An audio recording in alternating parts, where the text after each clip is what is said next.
दोस्तों अगर आपके फेसबुक पेज से आपके फेसबुक प्रोफाइल से जो कंटेंट मोनेटाइजेशन पॉलिसी इशू अगर वो रिमूव नहीं हो रहा है, आपने उसके लिए कई तरीके यूज कर लिए उसके बाद भी रिमूव नहीं हो पा रहा है, हो सकता है कि आपका जो मोनेटाइजेशन है वो फेसबुक ने रिजेक्ट कर दिया हो इस पॉलिसी इशू की वजह से। अगर ऐसी परेशानी आपके सामने आ रही है तो इस वीडियो कंप्लीट देख लेना, क्योंकि इस वीडियो में आपको एक ऐसा तरीका बताऊंगा जो फेसबुक ने खुद गाइडलाइंस जारी करके बताया कि अगर आप ऐसा करोगे तो आपका जो कंटेंट मोनेटाइजेशन पॉलिसी इशू है वो खुद रिमूव हो जाएगा। वीडियो इंपॉर्टेंट है, वीडियो को पूरा देखना। और गाइज अगर अभी तक आपने हमारे इस चैनल को सब्सक्राइब नहीं किया तो इस चैनल को सब्सक्राइब जरूर कर लेना और एक छोटा सा प्यारा सा कमेंट जरूर कर देना। चलिए दोस्तों वीडियो शुरू करते हैं। दोस्तों अगर आप अपने फेसबुक पेज से या फेसबुक प्रोफाइल से जो कंटेंट मोनेटाइजेशन पॉलिसी इशू है अगर इसको रिमूव करना चाहते हो तो फेसबुक ने ये काम बताया, अगर आप इनमें से कोई भी एक काम कर रहे हो तो आपका जो कंटेंट मोनेटाइजेशन पॉलिसी इशू है वो कभी रिमूव नहीं हो पाएगा और आपका पेज आपका प्रोफाइल जो भी है वो भी कभी मोनेटाइज नहीं हो पाएगा। इसलिए आपको इस चीज पर ज्यादा ध्यान देना है कि आखिर ये कौन से काम है जिसके लिए फेसबुक मना कर रहा है और आपको उन सबको फॉलो करना चाहिए। अब मैं आपको यहाँ पर डिटेल्स में बता दे रहा हूँ कि क्या है। इसमें सबसे पहले नंबर पर है स्टैटिक वीडियोस। अगर आप कोई ऐसे वीडियो बनाते हो जिसमें कोई मूवमेंट वगैरह नहीं है, आपने कोई फोटो वगैरह लगा दिया, कोई इमेज लगा दी और उस पर कोई सॉन्ग प्ले कर दिया और उस रील को बनाने के बाद में अपने प्रोफाइल पेज पर अपलोड कर दिया, अगर आप ऐसे वीडियो अपलोड कर रहे हो तो ये कंटेंट मोनेटाइजेशन पॉलिसी जो है वो ये रिमूव नहीं होगा और आपका पेज आपका प्रोफाइल जो भी है वो भी कभी भी मोनेटाइज नहीं होगा अगर आप स्टैटिक वीडियोस डालते हो तो। इसके बाद सेकंड नंबर पर दोस्तों है स्लाइड शोज ऑफ इमेज, यानी कि आपने दो चार कोई इमेज ले ली, उनको एक के बाद एक रिपीट करने के बाद में उस पर कोई सॉन्ग वगैरह लगा दिया और ऐसे रील को आप अपने पेज अपने प्रोफाइल पर अपलोड करते हो, तब भी आपका कंटेंट मोनेटाइजेशन पॉलिसी इशू जो है वो नहीं हटेगा और इस चीज से आपका पेज प्रोफाइल जो भी है वो भी मोनेटाइज नहीं होगा। आपको जो स्लाइड शोज ऑफ इमेज वाले रील्स हैं आपको वो अपने प्रोफाइल पर नहीं डालना है। इसके बाद नेक्स्ट है दोस्तों लूपिंग वीडियोस। लूपिंग वीडियोस में लोग क्या करते हैं कि किसी वीडियो का कोई मेन पार्ट ले लेते हैं, 3 सेकंड 4 सेकंड या 5 सेकंड का कोई पार्ट लेने के बाद में उसी को दोबारा से रिवाइंड कर देते हैं। जैसे वो पार्ट खत्म होता है, 3 सेकंड 4 सेकंड का जो पार्ट है वो खत्म हुआ, दोबारा से वहीं से फिर स्टार्ट हो जाता है, फिर खत्म होगा फिर स्टार्ट हो जाता है। इस तरीके से वो अपना 25 30 सेकंड 40 सेकंड का रील पूरा रेडी करने के बाद में पेज प्रोफाइल पर अपलोड करते हैं। तो अगर आप ऐसे रील ऐसे वीडियोस अपलोड कर रहे हो तब भी आपका पेज आपका प्रोफाइल मोनेटाइज नहीं होगा और आपका कंटेंट मोनेटाइजेशन पॉलिसी इशू है वो भी कभी रिमूव नहीं होगा। इसलिए आपको लूपिंग वीडियोस से भी बचना है, आपको लूपिंग वीडियोस भी अपने प्रोफाइल पेज पर नहीं अपलोड करना है दोस्तों। इसके बाद फोर्थ नंबर पर है टेक्स्ट मोनेटाइज, यानी कि कुछ लोग आपने देखा होगा कि सिर्फ टेक्स्ट लिख देते हैं और टेक्स्ट लेफ्ट से राइट राइट से लेफ्ट इस तरीके से मूवमेंट होती है उस टेक्स्ट के अंदर और उस पर कोई सॉन्ग वगैरह म्यूजिक वगैरह लगाने के बाद में अपलोड करते हैं और आप सोच रहे हो कि ऐसे रील से पैसा मिल जाएगा, तो आपको ऐसे रील भी नहीं डालना है।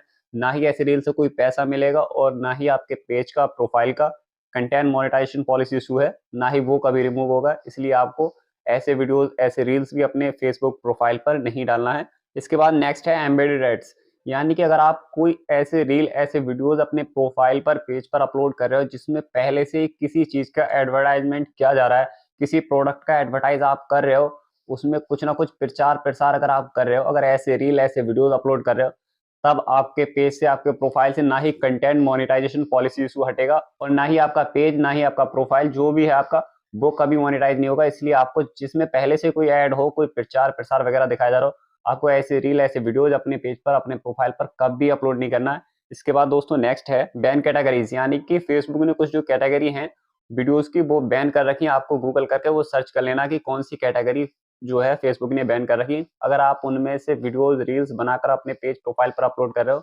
तो ना ही कंटेंट मोनेटाइजेशन पॉलिसी इशू हटेगा और ना ही आपका जो पेज प्रोफाइल है कभी मोनेटाइज हो पाएगा, ना ही आप उससे कोई अर्निंग कर सकते, कोई एक भी पैसा नहीं कमा सकते। इसलिए दोस्तों आपको बैन कैटेगरी पहले सिलेक्ट करना है कि आप मेहनत कर रहे हो, कोई वीडियो बना रहे हो, आप भले ही चाहे कॉपी पेस्ट कर रहे हो उससे मतलब नहीं, लेकिन आपको बैन कैटेगरी से रिलेटेड कोई वीडियो कोई रील अपलोड नहीं करना है। ये चीज आपको ध्यान देना है।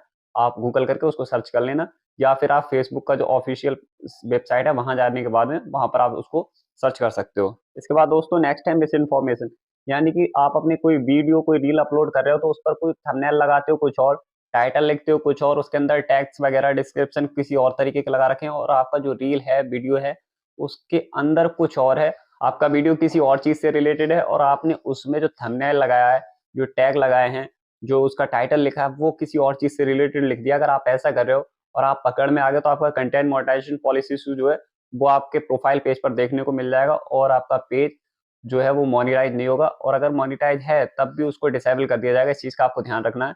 इसके बाद दोस्तों नेक्स्ट है मिसलीडिंग मेडिकल इन्फॉर्मेशन, यानी कि मेडिकल लाइन से रिलेटेड अगर आप कोई भी ऐसी अफवाह फैला रहे हो जो आपको जानकारी नहीं, उसके बारे में आप अगर कोई अफवाह फैला रहे हो, कोई मिसलीड कर रहे हो किसी को, तो आपको ऐसी चीज़ों से बचना है। अगर आप ऐसा कर रहे हो तो आपका पेज, आपका प्रोफाइल जो है वो रेस्ट्रिक्ट कर दिया जाएगा मोनेटाइजेशन के लिए। आपका कभी भी वो मोनेटाइज नहीं हो सकता और कंटेंट मोनेटाइजेशन पॉलिसी जो है वो तो हमेशा उस पर रहेगा ही रहेगा।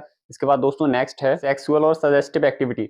अगर आप कोई सेक्सुअल कंटेंट डाल रहे हो, अगर आप उसमें एडल्ट न्यूडिटी वगैरह दिखा रहे हो, आपने अगर ऐसे कोई वीडियो, कोई फोटो वगैरह अपलोड कर रहे हो, आप सोच रहे हो कि मुझे इससे ज़्यादा व्यूज़ मिल जाएँगे, तो दोस्तों हो सकता है कि आपको व्यूज़ ज़्यादा मिल जाए, लेकिन आपका वो वीडियो जो है वो फेसबुक की तरफ से रिमूव कर दिया जाएगा और आपका कंटेंट मोनेटाइजेशन पॉलिसी इशू आपके प्रोफाइल पर, पेज पर देखने को मिल जाएगा और आपका जो मोनेटाइजेशन है वो आपका पेज, आपके प्रोफाइल पर कभी भी एक्टिवेट नहीं होगा। इसलिए आपको इन चीज़ों का बहुत ध्यान देना है। आपको ऐसे कोई भी काम नहीं करना जो फेसबुक गाइडलाइंस के अपोजिट हो, फेसबुक की पॉलिसी जो है उसके खिलाफ हो, आपको ऐसे काम नहीं करना है। इसके बाद दोस्तों नेक्स्ट है डिबेटेड सोशल इश्यूज, यानी कि आपने किसी भी सोशल इशू पर, आपके चाहे वो सामाजिक हो या आपके कंट्री से रिलेटेड कोई भी इशू है, अगर आपने उस पर कोई डिबेट हो रहा है और उस डिबेट का वीडियो अपने प्रोफाइल पर, पेज पर अपलोड कर रहे हो, तब भी एक कंटेंट मोनेटाइजेशन पॉलिसी इशू जो है वो आपके पेज प्रोफाइल पर देखने को मिल जाएगा और आपका पेज प्रोफाइल जो है वो मोनेटाइज नहीं हो पाएगा। दोस्तों आपको इन सब चीज़ों का ध्यान देना है। और अगर आपके पेज प्रोफाइल पर पहले से कंटेंट मोनेटाइजेशन पॉलिसी इशू आया तो उसको किस तरीके से रिमूव करना है ये भी ध्यान रखें। आपने ये जितने काम फेसबुक ने बताए आपको इन सब से बचना है। अगर आप इनमें से कोई भी एक काम कर रहे हो तो आपका पेज, आपका प्रोफाइल जो भी है वो कभी भी उससे कंटेंट मोनेटाइजेशन पॉलिसी जो है वो नहीं हटेगा, ना ही वो मोनेटाइज हो पाएगा। इसलिए आपको इन सब कामों से बचना है। और उसके बाद में आपको क्या करना है, अगर आप इनमें से कोई काम नहीं कर रहे हो, उसके बाद भी आपके पेज पर, आपके प्रोफाइल पर पॉलिसी इशू आया हुआ है, तो उसको आप किस तरीके से हटा सकते हो। अगर आपका पेज, आपका प्रोफाइल 30 दिन से पुराना नहीं है, 30 दिन नहीं हुए हैं उसको बने हुए अभी, तो आपको उसका वेट करना है, उसके बाद वो खुद हट जाएगा 30 दिनों के अंदर-अंदर। इसके अलावा दोस्तों अगर 30 दिन के बाद भी वो रिमूव नहीं हो रहा है, तो आपको क्या करना है कि अपने जो वीडियोज़ हैं खुद के, जो आप खुद क्रिएट कर रहे हो, वो वीडियो उस पर अपलोड करना है, आपको लाइव करना है ज़्यादा से ज़्यादा। आपको रेगुलर लाइव करते रहो, दिन में 5-7 मिनट, 10 मिनट, 15 मिनट, 20 मिनट का लाइव करो। उसके बाद में अपने खुद के कंटेंट उस पर ज़्यादा से ज़्यादा अपलोड करो। और कोई आपने ऐसा कंटेंट अपलोड कर रखा है जो फेसबुक गाइडलाइंस के अपोजिट है, तो उसको आपको सबसे पहले डिलीट करना है और उसके बाद में ये सब काम करना है। और आप जब 15-20 दिन ओरिजिनल कंटेंट डालोगे, लाइव करोगे और फेसबुक की जो गाइडलाइंस है, जो पॉलिसीज़ है, उनको फॉलो करोगे, तो ये खुद ब खुद रिमूव हो जाएगा। दोस्तों आपको इन सब चीज़ों का ध्यान रखना है। उम्मीद करता हूँ वीडियो में दी हुई जानकारी आपके काम की होगी, आपको अच्छी लगी होगी। वीडियो आपको अच्छी लगी तो वीडियो को लाइक करो और हमारे चैनल को दोस्तों सब्सक्राइब जरूर कर लो। Thanks for watching.